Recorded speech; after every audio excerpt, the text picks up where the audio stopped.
ونصلی علی رسول الکریم۔ محترم ناظرین کرام، آج ہم جس موضوع کے اوپر بات کریں گے وہ ایک ایسا سوال ہے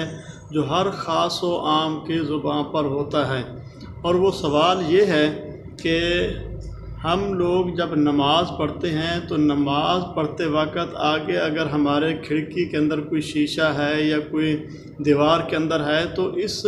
شیشے کے اندر اگر ہمارے سامنے عکس نظر آتا ہے تو کیا اس وقت ہماری نماز ہو جائے گی اس عکس کے سامنے اور اس شیشے کے سامنے؟ تو اس صورتحال میں نماز کا کیا حکم ہے؟ تو محترم سامعین کرام، اس وقت جو ہے اس کا جواب یہ ہے کہ نماز اس وقت شیشے کے سامنے، عکس کے سامنے ہو جاتی ہے، اور اس میں کسی قسم کی کراہت بھی نہیں ہے۔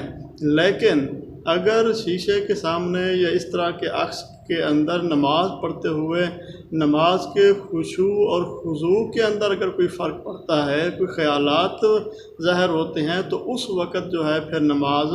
نہیں ہوگی۔ اس وقت یہ ہے کہ پھر شیشے کے اوپر یا کھڑکی کے اوپر یا کوئی بھی دیوار کے اوپر جہاں شیشہ ہے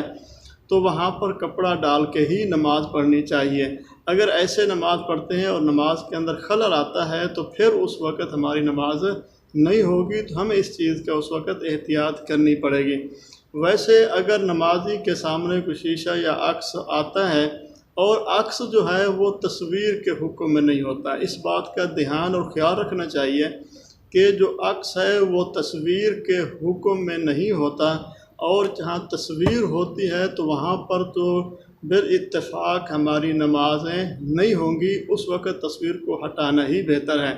لیکن جب تصویر نہیں ہے بلکہ شیشے کے سامنے کوئی عکس یا کھڑکی کے اندر کوئی عکس نظر آتا ہے تو اس کا حکم یہ ہے کہ اس وقت نماز میں کسی قسم کی کراہت نہیں ہوگی، نماز ہماری بلا کراہت ہو جائے گی، کیونکہ یہ جو عکس ہے یہ تصویر کے حکم میں نہیں ہوتا۔ تو اس کا حکم یہ ہے کہ ہماری نماز بالاتفاق صحیح اور